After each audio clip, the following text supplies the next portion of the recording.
전국에 계시는 재림 성도 여러분 안녕하십니까? 천국을 연습하는 교회, 오늘은 경건한 두려움을 가진 교회라는 제목으로 말씀을 함께 나누도록 하겠습니다. 하나님의 말씀 사도행전 5장 1절부터 11절의 말씀을 봉독하겠습니다. 아나니아라는 사람이 그 아내 삽비라로 더불어 소유를 팔아 그 값에서 얼마를 감춤해 그 아내도 알더라.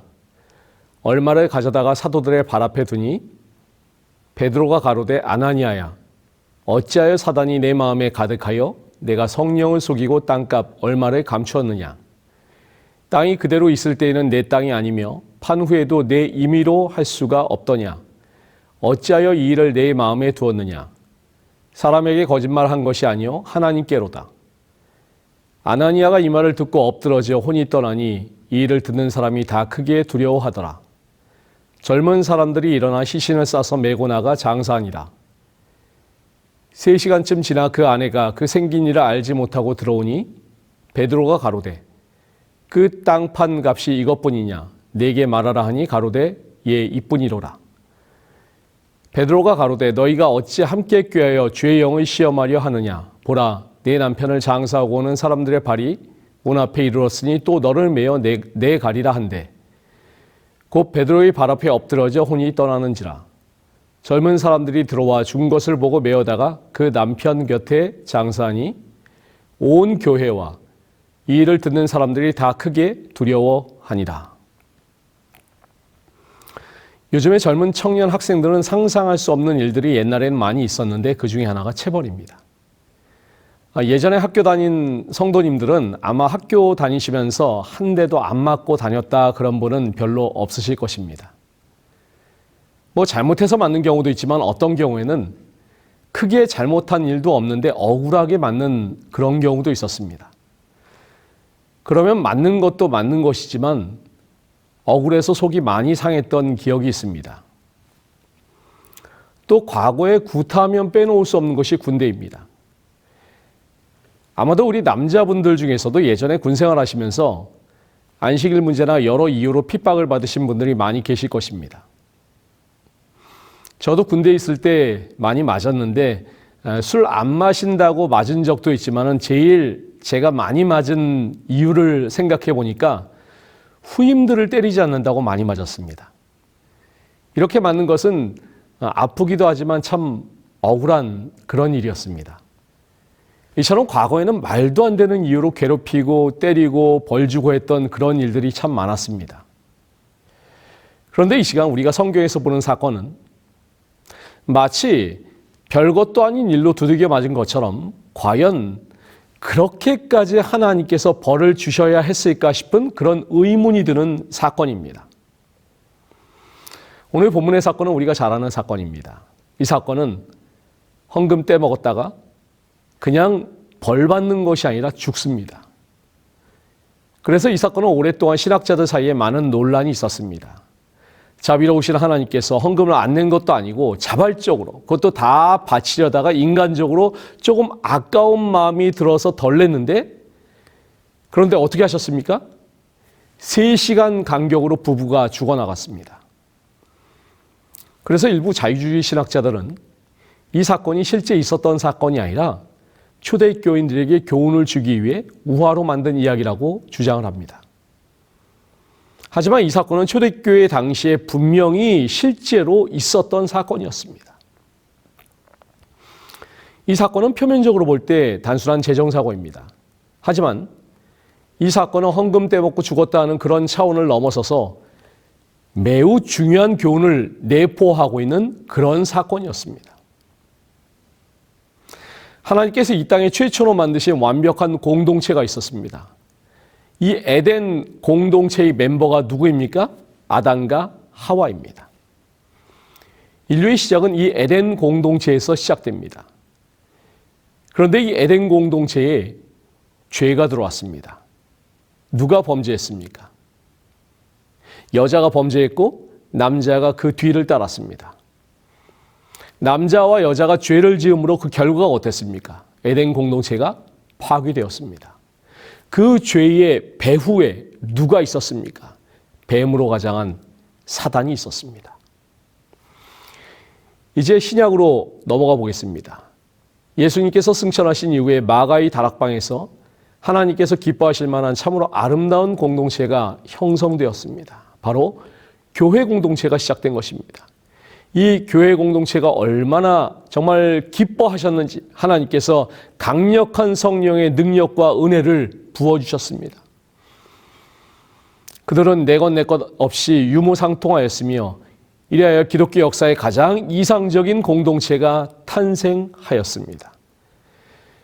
그런데 이렇게 승승장구하며 부흥하던 공동체에 지금 무서운 죄가 들어오려고 하는 것입니다. 이 죄가 누구로부터 들어옵니까? 남자와 여자로부터 들어오려고 하는 것입니다. 그런데 그 배후에 누가 있습니까? 5장 3절입니다. 베드로가 가로되 아나니아야 어찌하여 사단이 내 마음에 가득하여 내가 성령을 속이고 땅값 얼마를 감추었느냐. 아나니아와 삽비라의 배후에 사단이 있다는 것이 드러납니다. 이 말씀이 우리에게 무엇을 말하고 있습니까? 헌금 떼먹은 사람이 그저 죽어야 한다고 한다면 자, 우리 성도님들 정말 솔직하게 나는 정말 평생 헌금 한 번도 안 떼어먹어 보신 분 계실까요? 물론 계실 수도 있습니다. 하지만 헌금 떼먹으면 죽는다 그러면 세상에 살아남을 사람이 얼마나 있을까요? 저도 부끄러운 일이지만 철없던 어린 시절에 어머니께서 헌금을 갖다 200원을 주시면은 100원만 내고 예배 마치고 원래 친구들하고 나머지 100원으로 달려가서 떡볶이 사 먹다가 장로님한테 걸려서 혼나고 그랬던 기억이 있습니다. 이게 잘했다는 그런 이야기가 아닙니다. 너무나 당연한 이야기지만 하나님께 드려야 되는 헌금은 또 서원한 헌금은 정직하게 드려야 하는 것입니다. 하지만 제가 말씀드리고 싶은 것은 이 사건에 그보다 더 큰 메시지가 감추어져 있다는 것입니다. 그것이 무엇인지 저와 함께 사도행전 5장의 말씀을 계속 살펴보겠습니다. 자, 사실 이 아나니아와 삽비라 사건을 잘 이해하려면 그 바로 앞장의 기록을 우리가 살펴볼 필요가 있습니다. 4장 36절 37절 말씀입니다. 구브로에서 난 레위족인이 있으니 이름은 요셉이라. 사도들이 일컬어 바나바, 번역하면 권위자라 하니 그가 밭이 있음에 팔아 값을 가지고 사도들의 발 앞에 두니라. 자, 이 아나니아와 삽비라 사건 바로 어떤 이야기가 나옵니까? 바나바에 대한 이야기가 나옵니다. 바나바라는 이름은 본명이 아닙니다. 본명은 요셉입니다. 바나바라는 이름은 나중에 사람들이 붙여준 이름입니다. 바나바라는 이름의 뜻은 권위자입니다. 영어로 son of encouragement, 용기를 주는 사람, 위로를 주는 사람이라는 그런 뜻입니다. 그러면 왜 요셉에게 바나바, 권위자라는 이름을 붙여 주었을까요?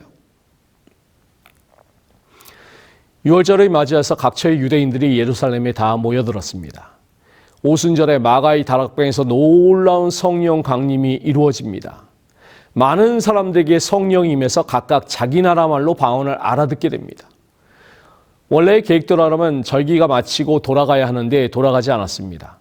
하루에 3,000명씩 구원받는 사람의 숫자가 늘어나면서 폭발적인 수적인 증가가 이루어집니다. 사도들이 갑자기 불어난 이 많은 사람들의 먹고 자는 문제를 어떻게 감당하겠습니까? 그래서 먹이고 재우는 현실적인 문제에 봉착합니다. 자, 이런 현실적인 문제를 해결하려면 돈이 필요한데 사도들은 돈이 없었습니다. 그런데 놀라운 일이 일어납니다. 누가 강요한 것도 아닌데 성도들이 한마음 한뜻으로 성금을 모았습니다. 그러니까 한 사람도 핍절한 사람이 없이 모두가 함께 나누게 되었습니다. 이때 그 재정을 가장 앞장서서 충당했던 인물이 누구냐면 바로 바나바입니다. 바나바는 재력이 있는 사람이었습니다. 그가 밭이 있음에 그 값을 가지고 사도들의 발 앞에 두니라. 자, 그런데 바나바는 재정만 헌신했을 뿐만 아니라 마음이 굉장히 따뜻한 사람이었습니다.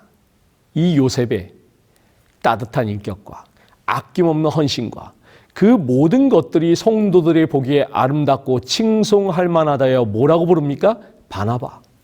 권유하고 위로하는 사람이라고 부르게 됩니다. 이 사람의 헌신을 통하여 많은 사람들이 위로를 얻고 새 힘을 얻고 격려를 얻었습니다. 자, 사도행전 4장이 이렇게 바나바에 대한 칭송으로 마감을 하면서 바로 그 다음에 5장에서 누가 등장합니까? 아나니아와 삽비라가 등장을 합니다. 아나니아와 삽비라는 헌금하라고 누가 시킨 것도 아니고 자기들이 자발적으로 한 것입니다. 자, 그렇다면 이 아나니아와 삽비라가 헌금을 작정했던 동기가 무엇일까요? 바로 그 바나바에게 쏟아진 주목과 칭송을 그들도 받기를 원했기 때문입니다. 얼마나 바나바가 멋있어 보였을까요? 폼나 보이고 이 새로 받은 이름도 멋지고 우리도 저렇게 폼나게 한번 교인들에게 인정받고 살아보자. 사도행전 72페이지에 보시면 그들은 가난한 형제들을 돕기 위하여 그들의 소유를 나누어준 사람들이 신자들 중에 크게 존경받는 것을 보았고 라고 말씀하고 있습니다. 접근과 동기가 잘못된 것입니다. 돈으로 칭송과 박수를 사려고 했습니다. 이것이 바로 아나니아와 삽비라 사건을 통해서 하나님께서 교회란 어떤 공동체인가를 알려주시고자 하는 것입니다. 여러분, 교회란 무엇일까요? 교회는 쉽게 이야기하면 사람들이 모이는 곳입니다. 에클레시아라는 말도 사람들의 모임이라는 의미가 있습니다. 자, 그러면 학교는 무엇입니까? 마찬가지로 학교도 사람들이 모이는 곳입니다. 동호회는 어떻습니까? 동호회도 사람들이 모이는 곳입니다. 그러면 사람들이 모이는 곳이니까 학교나 동호회나 교회가 다 같은 곳일까요?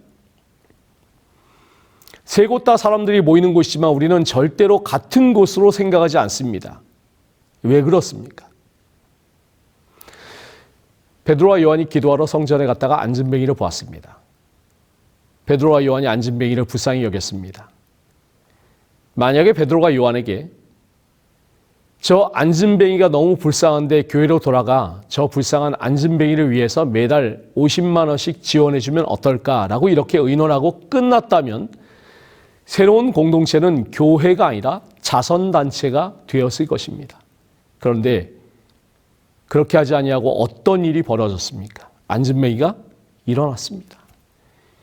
이것을 뭐라고 합니까? 이런 현상을 뭐라고 불러요? 기적이라고 부릅니다. 이것이 교회의 본질입니다. 교회가 학교나 동호회와 다른 것은 교회는 기적이 일어나는 곳입니다. 세상과는 다른 이상한 일들이 벌어지는 곳입니다. 왜요? 교회는 영적인 곳, 신령하신 하나님께서 인도하시는 공동체이기 때문입니다. 결국 사도행전 5장에서 우리 하나님께서 말씀하시고자 하는 것이 무엇입니까? 교회라는 공동체는 아나니아가 돈으로 사려고 했던 그렇게 눈에 보이는 실체만 붙잡는 공동체가 아니라 하나님의 보이지 않는 신령한 섭리가 이끄는 영적인 공동체라는 그런 사실입니다.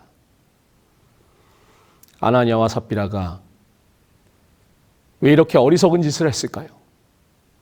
보이지 않는 섭리를 몰랐기 때문입니다.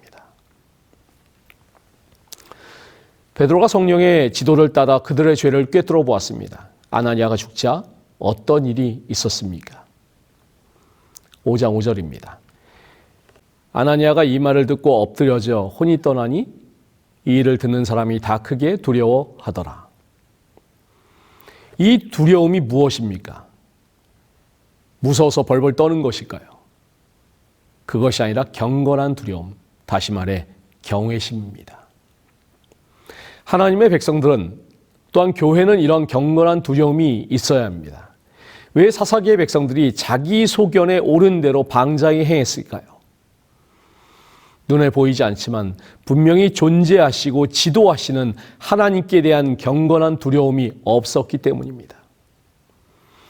하나님은 말씀하십니다. 교회가 세상의 모임이나 조직과 다른 것이 무엇인가? 교회를 지도하시는 분, 성도의 삶에 임재하시고 섭리하시는 분을 잊지 말라는 것입니다. 우리 재림 성도 여러분, 그래서 교회는 사람이 무엇을 하는 공동체가 아닙니다. 교회는 내게 무슨 일이 일어났는가를 경험하는 곳입니다. 그 일을 누가 하십니까? 성령께서 하시는 것입니다. 내가 무엇을 하는 곳이 아니라 내게 무슨 일이 일어났는지를 확인하는 곳. 내가 침례받고 교회 다니고 예배에 참석하고 소그룹과 제자 훈련하고 그러다 보니까 이상하게 나의 의지가 변하고 나의 지식이 변하고 나의 가치관이 변하고 이것이 무엇입니까? 내게 이상한 일이 일어나고 있는 것입니다. 교회는 날마다 이런 이상한 일들이 벌어지는 공동체여야 합니다. 여러분, 우리가 하나님 앞에서 건강한 그리스도인의 삶을 살 수 있는 가장 중요한 비결은 우리 속에 경건한 두려움을 가지고 사는 것입니다. 우리 속에 성령님을 주인으로 모시고 사는 것입니다. 너희가 성령이 거하는 전인 줄을 알지 못하느냐? 고린도전서 6장의 말씀을 늘 기억해야 됩니다. 어른을 모시고 사는 것 같은 그런 조금은 편하지 않은 불편함. 자기 소견대로 사는 것을 가리켜서 성경에서는 방자히 행했다라고 말씀합니다. 방자이라는 말은 벌거벗은 채 천둥 벌거숭이처럼 들고 뛴다는 그런 말입니다. 우리가 집에 어른을 모시고 있을 때 이렇게 자기 멋대로 천둥 벌거숭이처럼 그렇게 지내지 않습니다. 우리가 보이지 않는 하나님의 임재를 늘 깨닫고 인식하며 살아간다면 내 마음대로 죄를 지을 수 없습니다. 눈에 보이지 않지만 우리의 삶을 주관하시는 하나님 앞에 책임 있는 그리스도인으로 살아가시는 우리 모든 성도님들 되시기를 간절히 바랍니다. 자, 다시 3절 말씀을 보시면 베드로가 가로되 아나니아야 어찌하여 사단이 내 마음에 가득하여 내가 성령을 속이고 땅값 얼마를 감추었느냐. 사도행전의 저자인 누가는 아나니아의 마음속에 사탄이 가득하다고 표현하고 있습니다. 이 의사인 누가가 매우 치밀하게 아나니아의 상태에 대해서 기록했습니다. 아나니아의 마음에 사단이 가득한데 그 바로 앞장에서는 뭐라고 기록했나 한번 살펴보시기 바랍니다. 4장 31절입니다. 빌기를 다음에 모인 곳이 진동하더니 무리가 다 성령 충만하여 담대히 하나님의 말씀을 전하니라. 이 초대교회 성도들이 성령이 충만했습니다. 이 뜨거웠던 무리들 가운데 자, 우리 성도님들 아나니아와 삽비라가 포함되어 있었을까요? 포함되어 있었습니다. 그런데 이렇게 성령이 충만했던 아나니아와 삽비라가 한 장이 넘어가자마자 어둠의 권세자 사단이 그 마음에 가득하여 이제 막 시작하는 아름다운 신앙 공동체를 허물려고 하는 것입니다. 성경에서 성령의 충만에 대한 말씀은 시제가 항상 현재의 진행형입니다. 다시 말씀을 드려서 성령 충만한 것은 이례적인 사건이 아니라 과거에도 그렇고 현재도 그러해야 되고 장래에도 계속 되어야 되는 진행형의 일입니다. 한번 성령 충만하면 그걸로 끝이 아닙니다. 오늘 내가 충만하다고 해서 오늘 충만한 그 힘과 능력으로 내일을 산다는 보장이 없는 것입니다. 옛날 우리 속담에 노루침 막대기로 3년 국 끓여 먹는다라는 말이 있습니다. 옛날 받은 은혜로 계속 우려 먹는 것입니다. 성경은 그렇게 하지 말라고 권면합니다.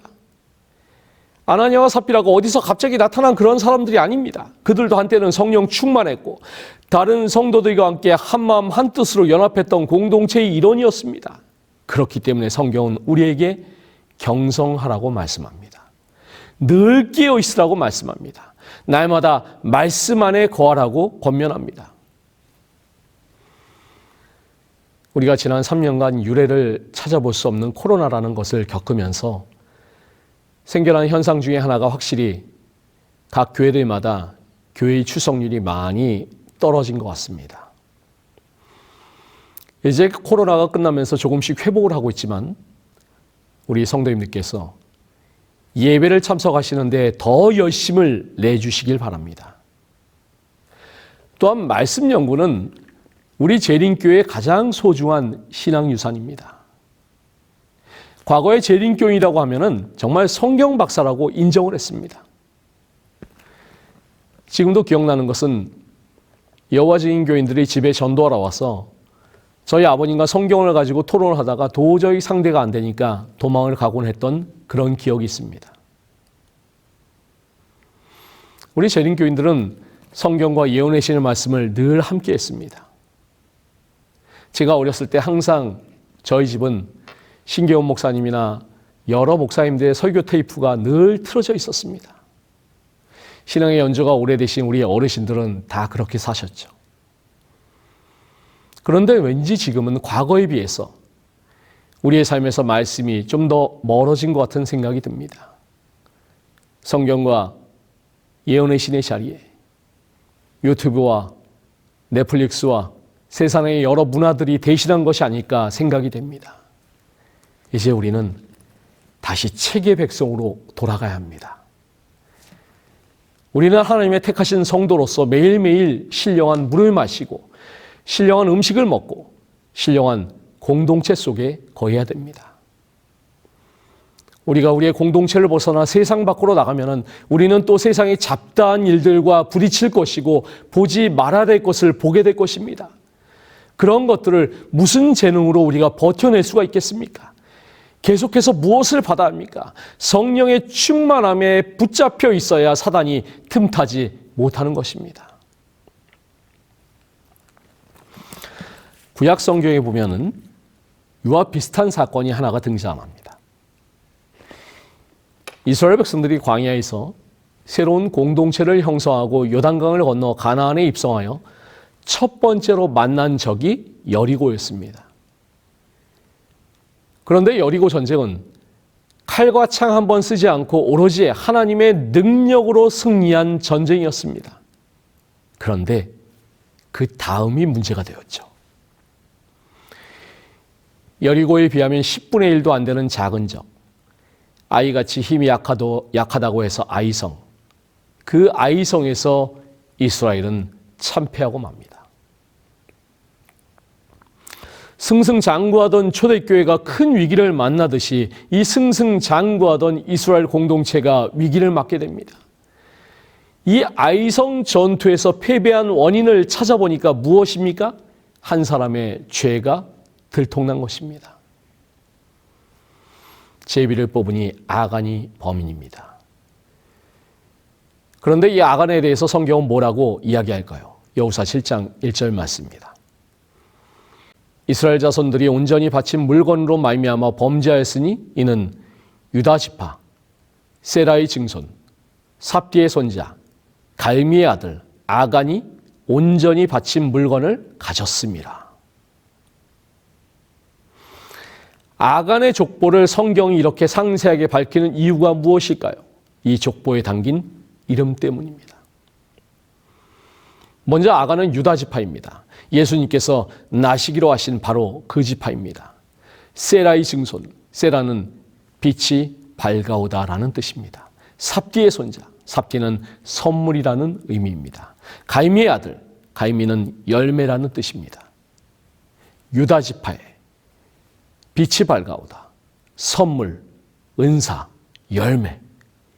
이 좋은 가문의 피를 이어받은 아간은 그 조상들의 이름에 걸맞게 하나님께 영광을 돌리는 삶을 살아야 했습니다. 하지만 하나님께 영광을 돌리기는커녕 아간 한 사람의 죄로 인해서 하나님의 공동체가 큰 위기에 빠지게 된 것입니다. 아나니아라는 이름의 뜻은 하나님은 은혜롭다라는 말입니다. 삽비라는 보석이라는 뜻입니다. 이 부부의 이름이 얼마나 아름답습니까? 하나님은 은혜롭다, 보석. 하지만 그들은 그 이름에 어울리는 삶을 살지 못했습니다. 아니, 오히려 이 부부의 죄로 인해서 새롭게 출발하는 하나님의 공동체가 큰 위기에 빠지게 된 것입니다. 사도행전 5장 6절 말씀입니다. 젊은 사람들이 일어나 시신을 싸서 메고 나가 장사하니라. 아나니아가 죽자마자 사람들이 와서 즉시 시신을 무덤에 장사 지냅니다. 이 장면은 매우 이상하게 보여집니다. 아무리 죄를 지어 죽어도 그렇지 이렇게 즉각적으로 무덤에 장사하는 것은 좀 너무하다 싶은 생각이 있습니다.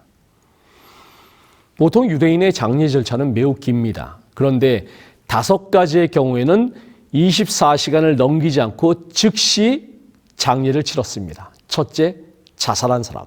둘째, 출교당한 사람. 셋째, 배교자. 넷째, 반역자. 마지막 5째, 범법자입니다. 이 5가지의 경우에 해당하는 사람은 며칠장을 하지 않고 즉시 시신을 처리했습니다. 아나니아의 시신이 이렇게 처리가 되었습니다. 왜 그랬을까요? 이 5가지 경우에 해당하는 사람들은 유대인들의 의식 속에 하나님께 심판받은 자라는 인식이 있었습니다. 다시 말해서 초대교회의 성도들이 아나니아와 삽비라 사건을 어떠한 시각으로 바라본 것입니까? 하나님의 심판으로 이해한 것입니다. 아나니아와 삽비라가 죽은 후에 초대교회 성도들의 반응이 어떠했을까요? 11절입니다. 온 교회와 이를 듣는 사람들이 다 크게 두려워하니라. 교회에 나타난 가장 커다란 결과가 무엇입니까? 성도들이 두려워했습니다.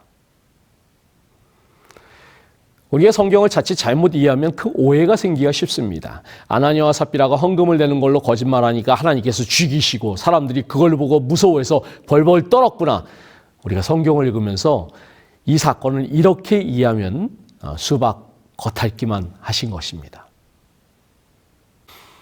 저는 여기서 두려워하니라는 단어를 주목해 봅니다.